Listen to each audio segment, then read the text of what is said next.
গাজা এখন আর কোনো উপত্যকা নয়, আতঙ্কের নাম। ইসরায়েলি আগ্রাসনে গাজার ভয়াবহ রূপ কাঁদিয়েছে বিশ্বের প্রতিটি বিবেকবান মানুষকে। যুদ্ধবিরতি থাকলেও একের পর এক অতর্কিত হামলার ঘটনাও ঘটেছে।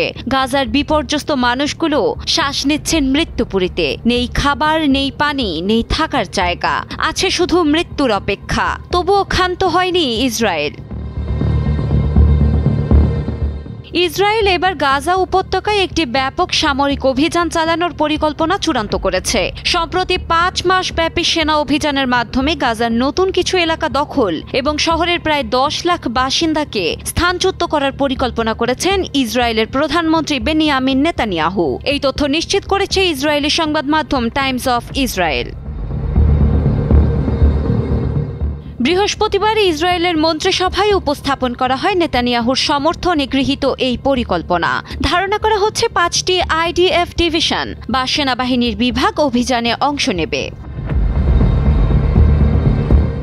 ইসরায়েলের সেনাপ্রধান এই অভিযানের তীব্র বিরোধিতা করে বলেছেন, এই পরিকল্পনা গাজায় আটক বন্দী ও জিম্মিদের জন্য মারাত্মক হুমকি সৃষ্টি করবে। তবে নেতানিয়াহুর সিদ্ধান্তের বিরোধিতা করলেও পদত্যাগ করছেন না বলে জানা গেছে।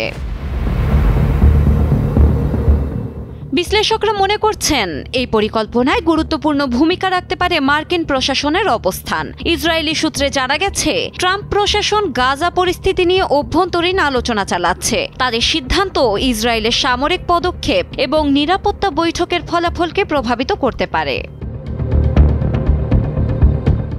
এছাড়া সাম্প্রতিক তথ্য অনুযায়ী মার্কিন প্রশাসন গাজায় মানবিক সহায়তার পরিমাণ উল্লেখযোগ্যভাবে বাড়ানোর পরিকল্পনা করছে।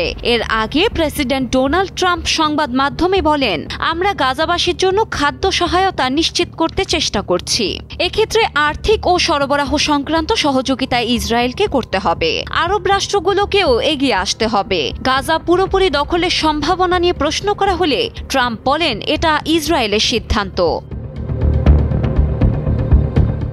তবে নেতানিয়াহুর এই পরিকল্পনা বাস্তবায়িত হলে নিঃসন্দেহে গাজায় মানবিক সংকট আরও তীব্র হবে বলে আশঙ্কা করা হচ্ছে। ইতোমধ্যে জাতিসংঘ ও বিভিন্ন আন্তর্জাতিক সংস্থা উদ্বেগ প্রকাশ করেছে গাজায় খাদ্য সংকট, পানির অভাব এবং বাস্তুচ্যুতির বিষয়ে।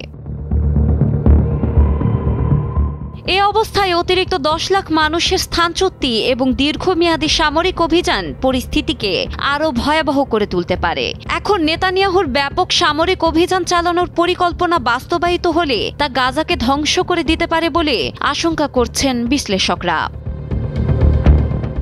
ডেস্ক রিপোর্ট, সময়ের আলো।